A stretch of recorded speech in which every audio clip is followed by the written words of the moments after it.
Hi, I'm Carrie Hammond, Education Specialist for the Missouri State Museum. Now we're going to talk about the most popular artwork in the entire Missouri State Capitol building, the House Lounge Benton Mural.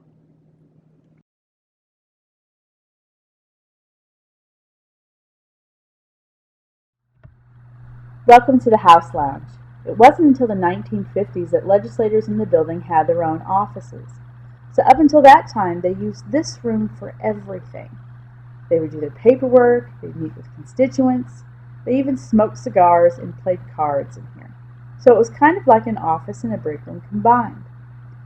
In the 1930s, this room just had a plain wallpaper on the wall, and the legislation decided they wanted to do something different, something spectacular. They wanted to show the history of Missouri society. So they hired a famous Missouri muralist named Thomas Hart Benton, and they gave him 2 years to do the work, because at that time legislation only met every 2 years.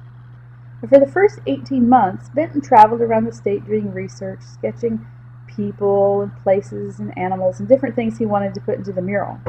And when he was finished, he just had 6 months left to paint. So not only is the fact that he painted this entire thing in 6 months very impressive, the most impressive part of that is that during the summer while he was painting was the hottest summer in Missouri record ever. One day got as high as 118 degrees, and there was no air conditioning in the building at that time, so you can imagine how hot it was in here. Here we begin with the 1700s. We were not yet a state, we were a territory, and we have a French fur trader, French-style cabins, French-style boats, and lots of explorers, developers, and traders are shown here. There are over 200 faces in this mural, and every single one of them is of a Missouri resident except for one, this gentleman right here. He is from the Osage tribe, and at the time the mural was painted, the Osage had been gone from this area for about 100 years. So Thomas Hart Benton had to travel to Oklahoma, where he found a young man who was a full-blooded Osage tribe member who modeled for the mural. Now here we move to the 1800s.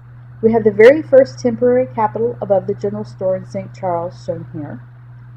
We have the first Capitol building built in its current location. Now this one was struck by lightning in 1911 and burned to the ground. We also have some daily life of that time. We have a river baptism, we have a slave auction, and we have some men working. We have lumberjacks, blacksmiths. These were basically the very beginning of Missouri's workforce. Now here we move to the 1900s. Now here we have a political rally going on. Now the man speaking was modeled by M.E. Benton, Thomas Hart Benton's father, who was a U.S. congressman. We also have a big black cloud. Now this cloud represents the Civil War. The Civil War was quite significant for Missouri. Our location put us right in the middle, so both the North and the South were fighting for control of our area. We ended up with the third highest number of battles being fought here. This is Harold Brown Jr. He is only one of 2 models for the mural that is still alive today. He occasionally visits to show his friends and family his very famous baby picture. Here we have farming. If you have spent more than 5 minutes in Missouri, you probably know that farming is a big deal for us. Here we have an old windmill, sorghum press, and the Missouri mule. The very basics of how farming got started. Now we have more agriculture. A grain silo, a tractor, still have the Missouri mule, but we have all kinds of new inventions that really help push Missouri to the forefront with agriculture production. And here we have another big black cloud. Now this cloud represents the Industrial Revolution. A lot of things were changing in the industry during Thomas Hart Benton's life, and he wanted to show how Missouri had a big part in that. And here we have what's called a century farmstead. Now they're called that because sometimes these farms would stay in a family for 100 years or more. So here we have all of these members of this family living together in a one-room farmhouse.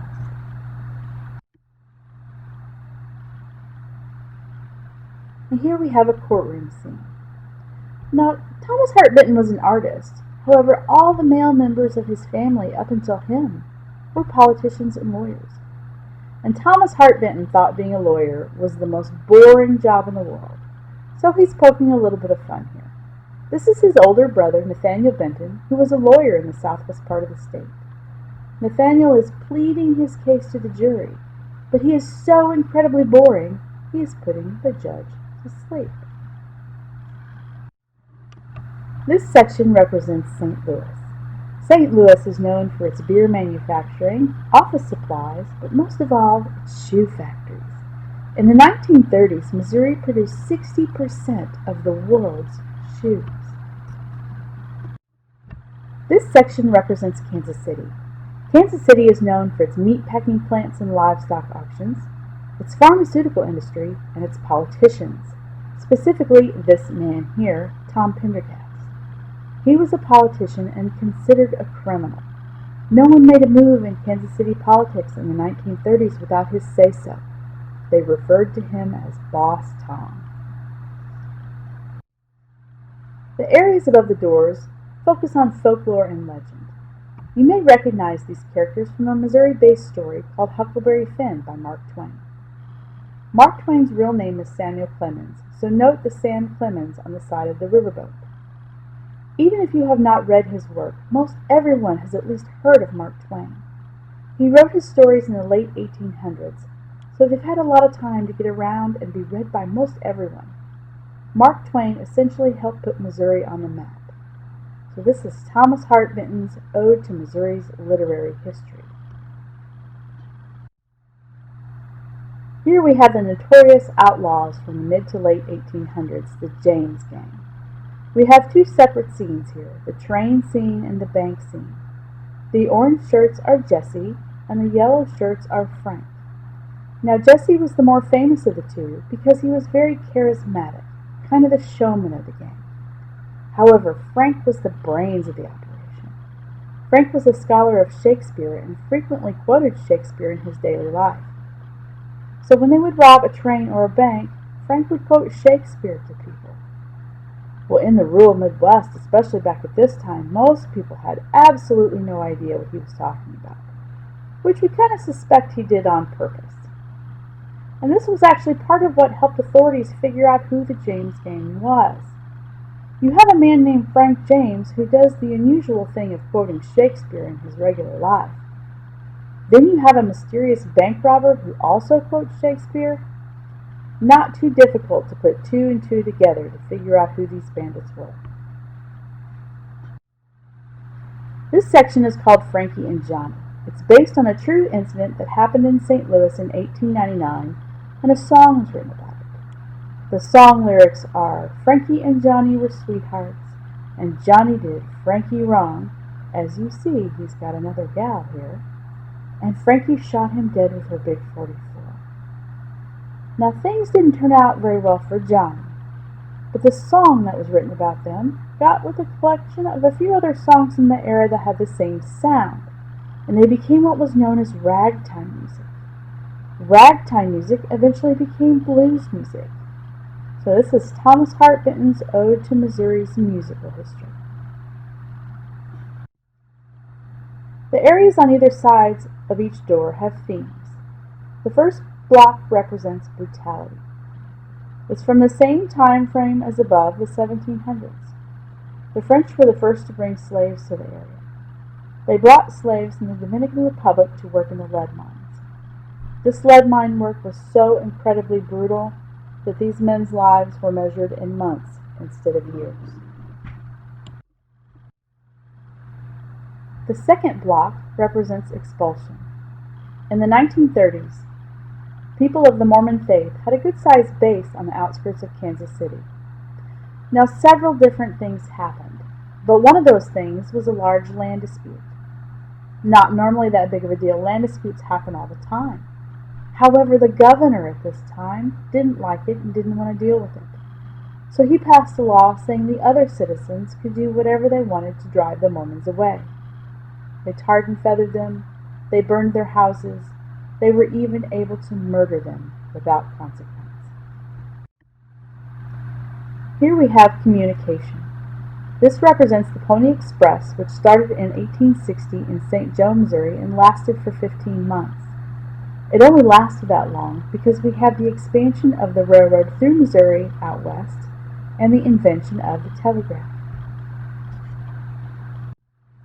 This block shows the riverboat. Before we had cars and trucks, the rivers were our major highways. We used to transport everything on the river. And here we have a horse and buggy.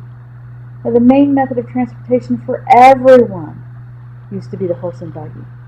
Most people don't use them today. However, we do still have several communities scattered throughout the state that still only use the horse and buggy. This scene represents prosperity. This is during the time of Prohibition, when alcohol was against the law.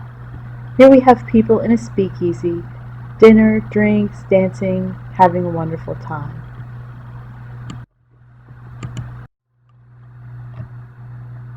The next scene shows the Great Depression, which followed shortly after. The Depression affected everyone, but especially those who already had very little. We have some men waiting for the train to take them to the neighboring town where they can hopefully find a day's work. And we have a woman who's picking up coal out of the train yard. Her wood is long gone. She doesn't have money for more. She can't go cut trees down because she lives in the city. So her last resort to heat her home is to use the coal that she picks up out of the train yard. When the legislators walked in this room in January of 1937, what do you think they thought about this room? Do you think they liked it? They didn't like it. They actually disliked this room so much they wanted to immediately paint over it. However, they couldn't do that because it was paid for with taxpayer money. But they did have words with Thomas Hart Benton. The first thing they said to him was, "Mr. Benton, why did you paint these hillbillies and hicks in our mural?" Because they were expecting Missouri generals, prior legislators, famous Missourians. They weren't expecting farmers, lumberjacks, housewives, blacksmiths. And once Thomas Hart Benton explained to them, these people are real people. They worked the land, they raised their families here, they built businesses here, they were bigger contributors to the state than anyone else. The legislators agreed. It wasn't what they were expecting, but there really wasn't anything they could do about it at that point anyway. They said, "Mr. Benton, there are still some things that we don't understand. Why would you put all of these terrible things in our mural? Slave auction, the brutality, expulsion, dancing girls, train robbers. Why would you do such a thing?" And Thomas Hart Benton told them, he said, "History isn't always pretty. Some of it is really, really ugly. But the worst thing we can do is pretend like these things didn't happen, because that's not fair." The legislators were like, "Well, that really wasn't what we were wanting in our mural," but they understood his point. But there were two things in this mural they absolutely could not get over. The first one is Harold Brown Jr.'s bare bottom. They were so upset by this, considered it vulgar, even though it was a baby. They threatened to hang a tapestry over it while they were in here because they couldn't stand to look at it. Now, Thomas Hart Benton thought that was pretty silly, because the scene he painted was from the early 1900s. They didn't really have the same facilities that we have now for doing things like this. If you and I had been alive in 1900 and we were in town with all these people around, chances are about 100% that we would see someone taking care of a baby. It was just real life. So they didn't end up hanging a tapestry over it like they threatened to do, but they never were happy about it. But they were the most upset about Boss Tom. So think about this one for a minute. They were politicians. He was a politician and considered a criminal. What made it even worse than that was some of them may have received their appointment to office because of things that he had done, either directly or indirectly, but they were trying to distance themselves from him and that stigma that came along with him. And it's a little hard to do that when he shows up in a mural that they commissioned in their house lounge. So they felt like it really made them look bad. What made it even worse than that was 2 years after the mural was finished, Boss Tom was sent to prison for tax fraud. The night after that happened, somebody snuck in here after hours and carved his prison number into the back of his jacket. The weeks and months that followed, they were putting cigars out on his face, and they started to draw on the mural, but not just on Boss Tom, anywhere they could reach. At one point, poor little Harold Brown Jr. had a horseshoe tattoo drawn on his bottom. Time started to pass. Those people left the building, new people came in. That happened over and over. 30 years go by. 30 years of cigar smoke seep into the mural. And by the 1960s, we had a whole new generation of people in this building. A generation that didn't have such a sore spot against Boss Tom as their parents' generation did. And they decided, we need to fix this. Thankfully, Thomas Hart Benton was still alive. With the help of his apprentice, Sid Larson, they went through and cleaned and repaired the mural and made it look exactly the way it did when he first finished it. And of course, we have protected the mural since then to be sure nothing like that happens again. I hope you enjoyed this look at the Thomas Hart Benton mural in the Missouri State Capitol building. Remember, it's your history, and you are always welcome in Missouri State Parks.